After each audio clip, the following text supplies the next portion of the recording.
Deputado, o senhor esteve nos Estados Unidos agora, recentemente, né? A gente vai falar das indicações do Trump para a composição do governo, mas me adianto. O novo governo americano ele vai olhar mais para a América Latina, em especial o Brasil, algo como isso que disse a Janja agora, né? Isso chega lá ao novo governo, o senhor teve contato com tanta gente lá agora, o que o senhor pode nos adiantar? Olha, como bom amante da verdade, já fiz chegar algumas coisas no entorno do Trump, né, alguns fatos, como por exemplo, aquela chamada do Lula que chamou antes da eleição uma possibilidade de um novo governo, daquela estirpe, né, que vocês sabem, eu tenho até medo de falar para não derrubar a live.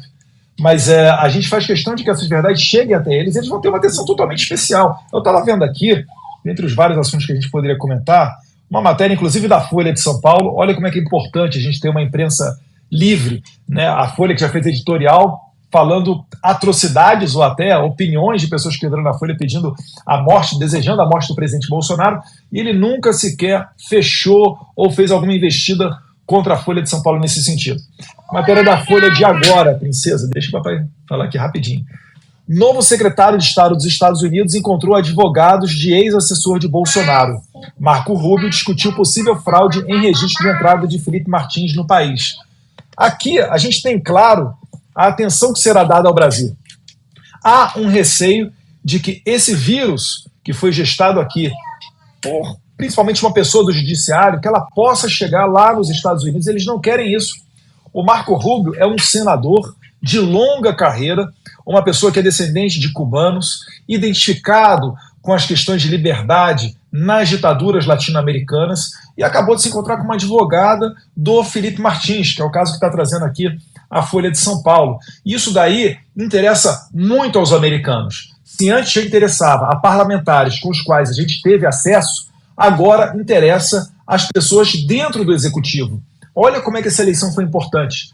Antes, nós só tínhamos entrada dentro da Câmara dos Deputados, que era controlada pelo Partido Republicano, o pessoal mais à direita. Agora, a gente tem entrada no Senado e também dentro do governo do Executivo, do Donald Trump. E o Marco Rubio, com certeza, está ciente não só do caso do Felipe Martins, mas de vários outros. E por que isso interessa ao americano? Porque inserções falsas foram feitas para tentar incriminar o Felipe Martins, uma suposta viagem aos Estados Unidos que ele nunca realizou e acabou ficando mais de 6 meses na prisão por causa disso. Repare, a gente também não está falando de uma pessoa comum, a gente está falando de uma pessoa que assessorou o presidente Bolsonaro. Quando eu falo esse caso aos americanos, eu inclusive cito o seguinte, pessoal, é o Jared Kushner do Jair Bolsonaro. Esse cara passou 6 meses na cadeia por causa disso e disso e disso. E quando eles ficam sabendo das suspeitas de inserção falsificadas, né, de inserções falsas, nos sistemas migratórios americanos, eles dão um salto dessa altura. Por quê? Porque isso é pauta principal, primordial, prioritária do presidente Donald Trump, e o americano se preocupa com o atentado terrorista. Se puseram uma pessoa que nunca esteve nos Estados Unidos, se puseram nos sistemas que ele entrou lá, eles podem perfeitamente botar ou tirar um terrorista e realmente pessoas perigosas. E eu quero crer que não será difícil identificar quem fez essa falsificação no sistema norte-americano migratório, e aí a gente vai dar o segundo passo. E aqui eu quero olhar de frente para a câmera, porque a gente vai ver essa mesa virar. Nós vamos pegar todos vocês que usurparam do poder, que abusaram do poder, achando que estariam impunes. Vocês vão ver o Mickey Mouse pelas lentes do Alan dos Santos. Vocês vão amargar o preço de terem servido a um sistema ditatorial. Falo sem soberba e arrogância nenhuma. Eu só estou trazendo aqui o que está sendo tratado nos bastidores. Recebi informação, finalizo, recente, de que o delegado Fábio Shor, que está indo atrás de deputado federal por expor a sua foto, né, na tribuna do Congresso Nacional, um delegado federal, um delegadinho querendo enquadrar deputado federal. Pelo amor de Deus, que república de banana que a gente está vivendo, me desculpa aqui, mas que o delegado Fábio Shor está deixando o comando dos inquéritos do Alexandre de Moraes. Fica, Fábio Shor! Delegado Fábio Shor, fica no comando, se você tem coragem. Se você não é um cachorrinho do Alexandre de Moraes, fique à frente dos inquéritos. Você não foi na casa lá do Oswaldo Eustáquio? não teve a filha dele, menor de idade, falando que foi apalpado nas partes íntimas? Fica aí, Fábio Schor. Você não é o cara? Tá fugindo? Guilherme Amado saiu do Metrópolis. Por que, Guilherme Amado?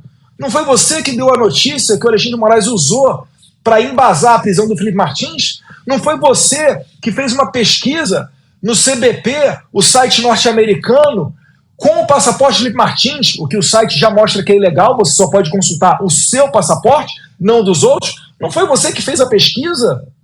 Que embasou essa história toda, botou um cara inocente 6 meses na cadeia, um cara que tem foto no Réveillon, lá no Paraná com a sua namorada, um cara que tem registro de Uber. Vocês perderam a noção do ridículo e a gente vai sim, não por vingança, mas para tentar colocar esse país aqui nos eixos, a gente vai correr atrás dessas histórias, podem esperar. E, deputado, como é que a gente vai confiar, né, nas perícias, nas investigações, porque... Qual é a ligação que tem do Francisco Vanderlei Luiz? Eu alugou um lugar para ficar em Ceilândia, dirigiu o próprio carro, estava ali sozinho, né? Então não há nenhuma ligação, nenhuma pista de que ele realmente fizesse parte de um complô, ou que isso tenha alguma ligação com 8 de janeiro, e muito menos ainda que seja tudo comandado por Jair Bolsonaro, deputado. Estou torcendo aqui para que a internet aí do tio França, não sei se ele tinha acesso à internet, né? Talvez hoje em dia no Brasil todo mundo tem um telefone conectado à internet, que a internet dele não seja da Starlink, senão amanhã já estão condenando o Elon Musk, né?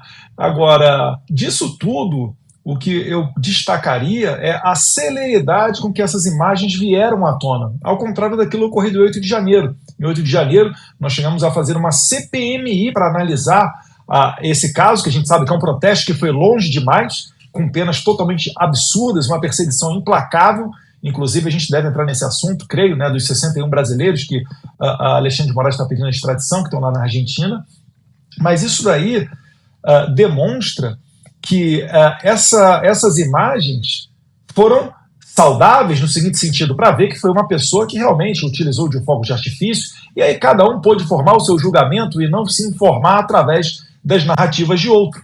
Eu lamento que com o caso de 8 de janeiro nós chegamos a formar uma CPMI para apurar esses casos. A CPMI, que tem poderes de autoridade judicial, foi aprovado numa barrigada da esquerda que comeu bola.